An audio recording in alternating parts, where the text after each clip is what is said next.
Hello friends, welcome back to our channel. आज से हम शुरू करने जा रहे हैं आपकी क्लास 12th की बायोलॉजी की एनसीईआरटी, जिसमें आज हम आपका फर्स्ट चैप्टर देखेंगे, जीवों में जनन। देखिए, एनसीईआरटी बायोलॉजी की हम यहाँ पर कंप्लीट करेंगे और जो भी इम्पॉर्टेंट चीज़ें हैं जो आपको आपके कॉम्पिटिटिव, जो भी बच्चे यहाँ 12th के हैं तो बहुत अच्छी बात है, आपका कंप्लीट हम किस तरीके से आपने को आंसर करना है, उसको किस तरीके से एक्सप्लेन करना है, सब वो लिखना सिखाएंगे। उस चीज़ की आप टेंशन मत लीजिए बोर्ड एग्जाम से पहले। लेकिन अभी जो बच्चे हैं, अगर वो कॉम्पिटिशन के लिए प्रिपरेशन कर रहे हैं, उनको 11th और 12th क्लास के एनसीईआरटी चाहिए, तो उनको थोड़ा एनसीईआरटी से बाहर जाना पड़ता है क्वेश्चन को कवर करने के लिए। तो वो हम जाएंगे आपका क्वेश्चन के थ्रू। तो नीचे आपको कमेंट बॉक्स में एक लिंक मिलेगा, डिस्क्रिप्शन में भी आपको लिंक दे रखा है मेरे दूसरे चैनल का, जिसका नाम है माही बायोलॉजी क्लासेस। आप वहाँ जाइए, क्वेश्चन चैप्टर हम यहाँ पर करेंगे और उसके ऑब्जेक्टिव क्वेश्चन वहाँ पर सॉल्व करेंगे। प्लस वहाँ पर 11th क्लास की एनसीईआरटी भी आपको इंग्लिश में, हिंदी में पढ़ाई जा रही है, तो आप जाकर प्लेलिस्ट देख सकते हैं, आपकी प्लेलिस्ट बनी हुई है, ठीक है। उसमें हम सेकंड चैप्टर पर हैं अभी, जो आपका सेकंड चैप्टर है जैविक वर्गीकरण, जीव जगत का वर्गीकरण, तो उसको पढ़िए। अगर आप कंपटीशन की प्रिपरेशन करें या आपके छोटे भाई बहन अगर 11th क्लास में हो तो आप ज़्यादा से ज़्यादा शेयर कीजिए। देखिए, चैनल न्यू है और हमारी कोशिश है कि हम आपको बेस्ट कंटेंट दें बिना किसी भी सब्सक्रिप्शन के, मतलब आपने कोई भी चार्ज पे ना करना हो। यहाँ पर आपको फ्री कंटेंट मिले अच्छी क्वालिटी के साथ। यहाँ पर आप देखेंगे कि आपको डेली हर सुबह 10 बजे एक जनरल साइंस की वीडियो मिलेगी, और हम इस वीडियो का अभी जो टाइम रख रहे हैं वो सुबह 9 बजे रख रहे हैं। बाकी उसके बाद देखेंगे कि इसको कब अपलोड करना है, ठीक है। आप टाइम बताएंगे कि 11 बजे वैसे मुझे बेस्ट टाइम लग रहा है। 10 बजे जनरल साइंस की, 10 बजे आपका सुबह जनरल साइंस की, बाकी आपका जो है 11th 12th क्लास के एनसीईआरटी हिंदी में कितने बजे, 11 बजे, ठीक है। तो ये आप मुझे कमेंट करके बताएंगे। आज जनरल इंट्रोडक्शन है चैप्टर का, तो देखिए समझिए, मैं आपको कुछ चीज़ें समझाती हूँ। यहाँ पर हम बात करेंगे जीवों में जनन। सबसे पहले जनन है क्या, इस चीज़ को समझिए। इस चीज़ को आप जानते भी हैं, आप अपनी भाषा में जानते हैं कि जनन क्या होता है, जनन क्यों ज़रूरी होता है। आप सुनिए क्वेश्चन के पॉइंट ऑफ व्यू से। किसी भी जाति या किसी भी जीव का अपनी जीवन को, मतलब अपनी जो जाति है उसको बचाए रखने के लिए जो एक प्रोसेस को अपनाया जाता है वो जनन है। आप देख रहे हैं आज ह्यूमन प्रेजेंट है, आपके बहुत सालों पहले अब से ह्यूमंस प्रेजेंट थे, और वो सालों पहले यहाँ पर क्या था, आपके पेड़ पौधे थे, और आज भी वो पेड़ पौधे क्या हैं, अस्तित्व में हैं। एक जाति जो होती है वो क्या करती है, अपने आप को जनन के द्वारा मेंटेन करके रखती है, अपनी जाति को मेंटेन करके रखती है अपना जनन के द्वारा।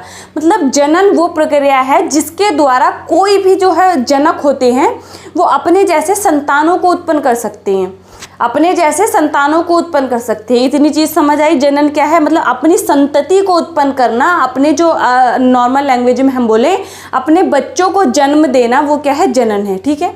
अब जनन के प्रकार क्या है वो भी समझेंगे। यहाँ पर समझिए जनन की ज़रूरत क्यों है, ठीक है। एक मैंने आपको 11th क्लास में एक आपका है फर्स्ट चैप्टर में, जब आप पढ़ते हैं जीव जगत, तो वहाँ पर आप देखते हैं एक बहुत ही, साइंटिस्ट तो सारे ही महान होते हैं, एक साइंटिस्ट हैं जिनका नाम है मिस्टर अर्नस्ट मेयर। उन्होंने एक क्या है, जाति की परिकल्पना दी। उन्होंने क्या किया, आपकी स्पीसीज जो है उसका क्या किया, एक कॉन्सेप्ट दिया, बायोलॉजिकल कॉन्सेप्ट ऑफ स्पीसीज। उसमें उन्होंने बोला जो एक दो जातियां होती हैं, माना दो अलग अलग जातियां हैं, वो सेपरेट होती हैं किसके द्वारा, जनन के द्वारा। मतलब वो नेचुरल तरीके से, प्राकृतिक रूप से जनन नहीं कर सकती, उनके बीच में क्या है, जनन एक बैरियर का काम कर रहा है। अगर वो किसी प्रकार से हम करा दें या किसी प्रकार से वो जनन कर भी लेती हैं, तो जो आपके बच्चे पैदा होते हैं वो फर्टाइल नहीं होते हैं, मतलब वो खुद आगे अपनी संतानों को जन्म नहीं दे सकते।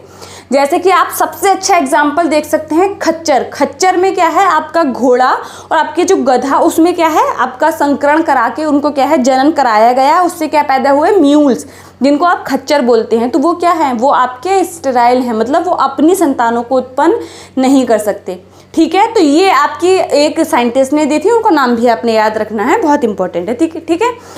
अब देखिए जनन, हमें पता चला जनन क्या है, एक बहुत ही इंपॉर्टेंट प्रक्रिया है जिसके द्वारा जीव जो है अपनी जाति को बनाए रखता है। अब देखिए, कोई एक जीव अपना ये डिसीजन ले सकता है कि वो क्या करे, अपना बच्चों को जन्म देना है, ये नहीं। मान लीजिए कोई ह्यूमन कपल है, उन्होंने ये डिसीजन लिया है कि वो अपनी खुद की संतानें पैदा नहीं करेंगे, अपनी खुद की संतानें क्या है, जनन नहीं करना चाहते, उनको नहीं चाहिए बच्चा, उन्होंने ये डिसीजन लिया, ठीक है।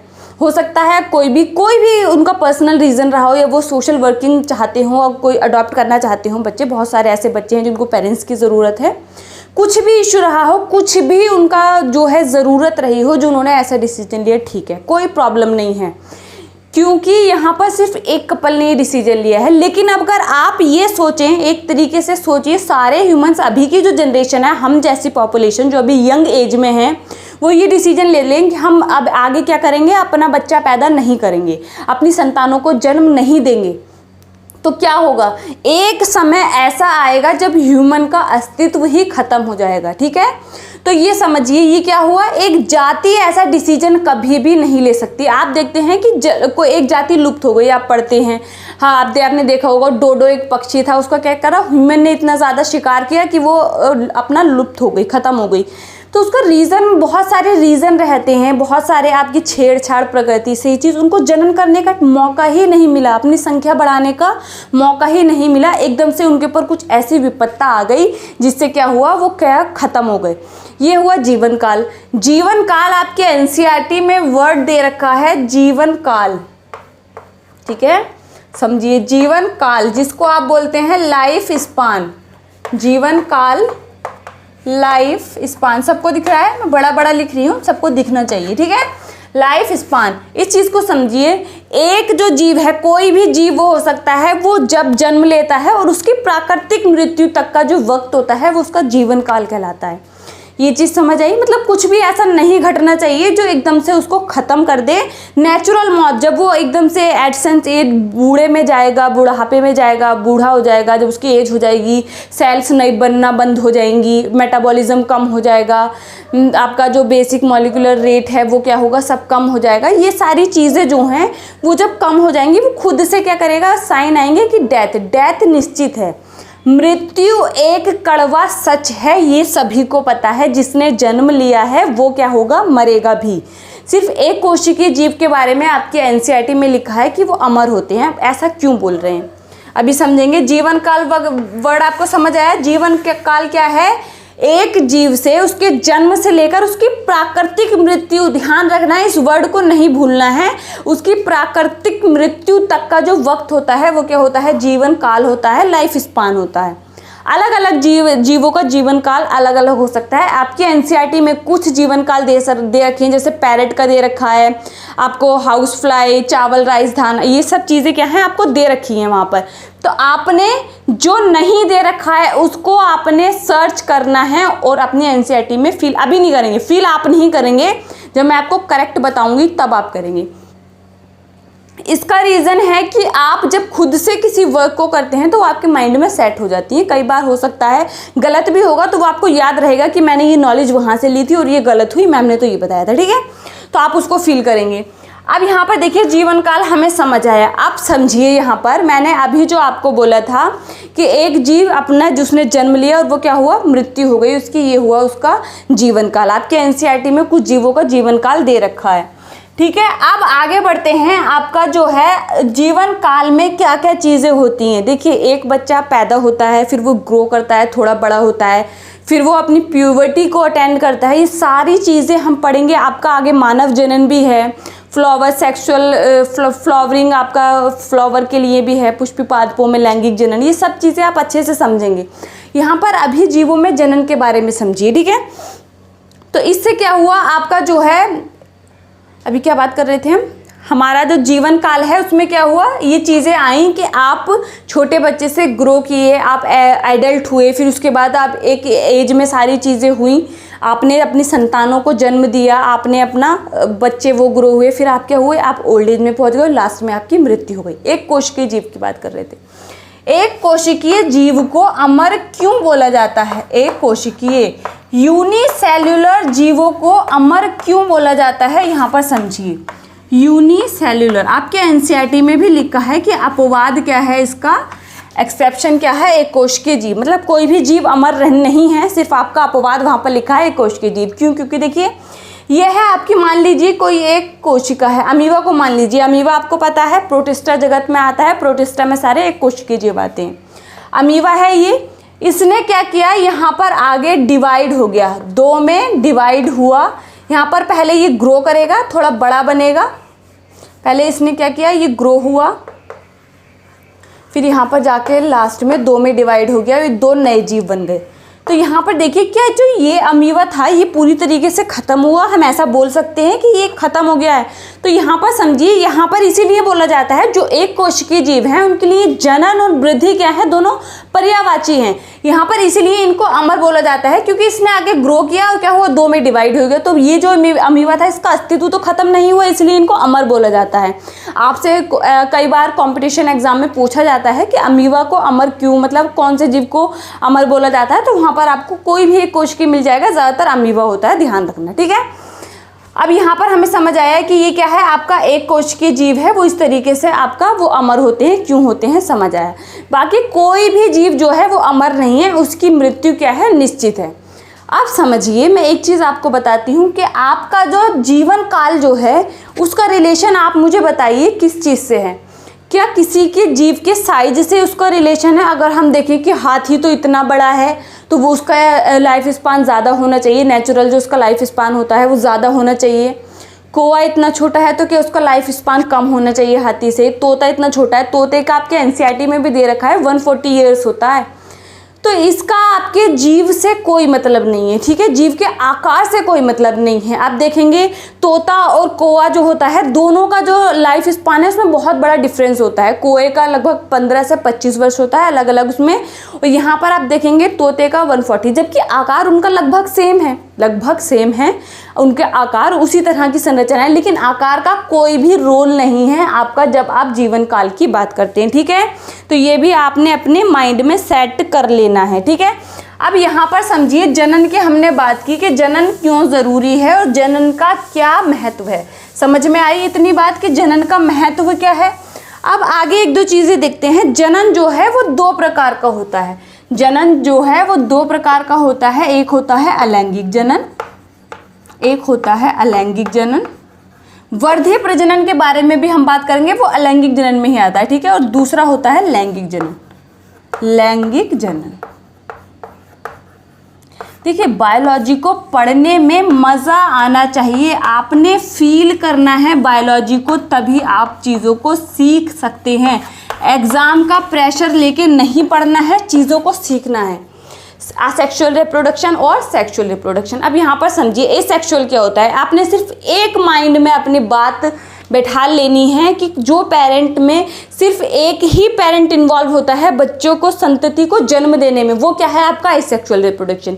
लेकिन लैंगिक जनन में क्या है आपका, लैंगिक जनन में 2 पेरेंट इन्वॉल्व होते हैं। ह्यूमंस क्या करते हैं, लैंगिक जनन करते हैं, 2 पेरेंट्स अलग अलग लिंग के इन्वॉल्व होते हैं। इसी तरीके से क्या होता है आपका सभी जीवों में होता है। प्लांट्स में देखेंगे, निम्न जीवों में देखेंगे, सभी में क्या लैंगिक जनन अलग होता है, उसमें सिर्फ एक पेरेंट्स इन्वॉल्व होता है, और यहाँ पर आपका लैंगिक जनन अलग होता है। जैसे हम लैंगिक का तो हमने देखा, अगर हम ह्यूमंस को देखें, मानव को देखें, लेकिन अगर हम अलैंगिक जनन को देखें तो आपने एक जीव देखा होगा हाइड्रा। ये मान लीजिए हाइड्रा की बॉडी है, यहाँ पर क्या होती है, एक बर्ड उत्पन्न होती है। क्या होती है, बर्ड उत्पन्न होती है। ये ग्रो करती है और आगे जाके अलग हो जाती है अपने पेरेंट्स से और नए जीव को उत्पन्न करती है। और ये क्या है, ये है अलैंगिक जनन का प्रकार, जिसको बडिंग बोलते हैं, मुकुलन बोला जाता है, हाइड्रा में होता है, ठीक है। क्वेश्चन भी पूछा जाता है। अब समझिए अलैंगिक जनन जो होता है, समझिए इसमें एक ही पेरेंट इन्वॉल्व है, एक ही जनक इन्वॉल्व है, इसलिए जो इसमें संतति उत्पन्न होगी क्या उसमें विभिन्नताएं आएंगी, उसमें आपको विभिन्नताएं देखने मिलेंगी, नहीं देखने मिलेंगी। क्योंकि क्या होता है यहाँ पर जेनेटिकली और वो मॉर्फोलॉजिकली आपके अलग होते हैं, आनुवांशिक और उससे क्या होते हैं, एकदम सेम होते हैं, इसलिए इनको कोलोन भी बोला जाता है। ध्यान रखना है इसके लिए। अलैंगिक जनन से उत्पन्न संतति को हम क्या बोलते हैं, कोलोन भी बोलते हैं, क्योंकि इनमें क्या होता है, आनुवांशिक रूप से और आकारिकीय रूप से किस तरीके के होते हैं, अपने पेरेंट के समान होते हैं। वेरिएशन कहाँ से आएंगी। आप समझिए, मानव में मैंने चैनल पे आपको ये भी बताया कि मानव में लिंग निर्धारण, उस चीज़ को समझेंगे तो आपको समझ आएगा। मानवों में क्या होता है, आप देखते हैं फीमेल आपका यहाँ पर होती है और मेल होता है, तो यहाँ पर कुछ लक्षण आपके पता है आपको फीमेल से आते हैं और कुछ मेल से आते हैं, तब जाके 46 क्रोमोजोम यहाँ पर बनती है। क्रोमोजोम का इसमें बहुत इंपॉर्टेंट रोल है, ठीक है। उस वीडियो को देखना, 10-5 मिनट की वीडियो होगी, इंपॉर्टेंट बहुत है, आपकी कॉन्सेप्ट क्लियरिटी होती है। तो यहाँ पर देखिए इसमें क्या है, कुछ कैरेक्टर मम्मी से है, कुछ पापा से है। हम सुनते भी हैं, हम कहीं किसी के यहाँ पर कोई भी बेबी आता है तो हम सुनते हैं इसकी आंखें बिल्कुल मम्मा पे गई हैं, नोज़ पापा पे गई है, या फिर इसकी स्माइल मम्मा की जैसी है। इस तरीके से हम सुनते हैं जब बच्चा ग्रो करता है, जब पैदा होता है, कुछ कैरेक्टर मिलते जुलते होते हैं। तो ये क्या है, कुछ वेरिएशन आती हैं और विभिन्नताएं बहुत ज़रूरी है। आज अब देखेंगे इतना बड़ा इवोल्यूशन आप देख रहे हैं, अगर हम देखें तो उसमें सबसे इंपॉर्टेंट रोल किसका है, लैंगिक जनन का है, सेक्सुअल रिप्रोडक्शन का है। सेक्सुअल रिप्रोडक्शन बहुत ज़्यादा इंपॉर्टेंट है विभिन्नताओं के लिए, इससे विभिन्नताएं आती हैं, क्योंकि यहाँ पर हम पढ़ेंगे एक एक चीज़ को डिटेल में पढ़ेंगे कि किस तरीके से लैंगिक जनन में विभिन्नताएं आती हैं, क्रॉसिंग ओवर क्या होता है, जीन की लैपिंग क्या होती है, ये सब चीज़ें हम बहुत अच्छे से पढ़ेंगे। आप सिर्फ जुड़े रहिए चैनल के साथ और एक एक चीज़ को आपने बहुत अच्छे से समझना और पढ़ना है, ये आपको बहुत ज़्यादा हेल्प करेगा। आप 12th पढ़ें, आप कंपटीशन एग्ज़ाम दें, नीचे जो चैनल है उसको सब्सक्राइब ज़रूर करना है, वहाँ पर कंपटीशन के आपको क्वेश्चन कराए जाएंगे और आपने 12th बोर्ड में किस तरीके से परफॉर्म करना है वो भी आपको वहीं सिखाया जाएगा, ठीक है। तो आप इतना समझिए जो अलैंगिक जनन और लैंगिक जनन में क्या डिफरेंस है। यहाँ पर एक ही जनक इन्वॉल्व होता है और यहाँ पर 2 जनक इन्वॉल्व होते हैं, इसलिए अलैंगिक जनन में विभिन्नताएं नहीं आती हैं, जबकि लैंगिक जनन में क्या है, आपकी विभिन्नताएं आती हैं। तो आपने समझा जीवों में जनन ज़रूरी क्यों है, ये हम समझ चुके हैं। किसी भी जाति को, किसी भी जीव को अपने अस्तित्व को बनाए रखने के लिए इस धरती पर जनन ज़रूरी है। अलग अलग मेथड से लोग जनन करते हैं, कुछ अलैंगिक होता है, अलैंगिक में भी बहुत सारे प्रकार हैं, हम पढ़ेंगे। आप अपनी एनसीईआरटी को पढ़िए, बहुत कुछ सिखाती है, वो बहुत कुछ बताती है। एनसीईआरटी में देखिए कि आपके एनसीईआरटी में कितने सारे जीवों का लिखा है, हाइड्रिया, खुद पुनरुद्भवन करते हैं, रीजनरेशन जिसको बोलते हैं, वो तो हम ये सब चीज़ें पढ़ेंगे, ठीक है। अलैंगिक जनन, फिर आता है लैंगिक जनन। लैंगिक जनन विभिन्नताएं लेके आता है और विभिन्नताएं बहुत ज़्यादा ज़रूरी हैं। इवोल्यूशन, जो इतना बड़ा इवोल्यूशन आज आप देख रहे हैं, तो ये किसका प्रोडक्ट है, आप लैंगिक जनन का बोल सकते हैं। लैंगिक जनन का इसमें बहुत बड़ा रोल है विभिन्नताएं लाने में, ठीक है, वेरिएशन लाने में। इतनी बड़ी बायोडाइवर्सिटी, जैव विविधता आप देखते हैं, तो उसका में रोल किसका है, लैंगिक जनन का है, ठीक है। तो ये था आज का सिर्फ इंट्रोडक्शन। अभी हमने इंट्रोडक्शन आपके चैनल का लिया है, आपको जो होमवर्क दिया गया है वो आपने ज़रूर करना है। आपकी जो एनसीईआरटी में एक टेबल जो कहीं फिल नहीं है, कहीं कहीं आपको फिल है, कहीं कहीं नहीं है, आपने सबका जीवन काल बताना है, ठीक है। अभी तक अगर आपने चैनल को सब्सक्राइब नहीं किया है तो सब्सक्राइब करें, ज़्यादा से ज़्यादा शेयर करें। आपको जो कमेंट में जो आपको नंबर दिया गया है उस पर जाकर आप अपना बता सकते हैं आप किसकी प्रिपरेशन कर रहे हैं। और आपको अगर मुझसे कोई भी क्वेश्चन पूछना हो तो आप उस पर डायरेक्ट कॉल करके सिर्फ आपने पहले स्क्रीनशॉट भेजना है कि आपने ज़्यादा से ज़्यादा लोगों के साथ शेयर किया है। Thank you.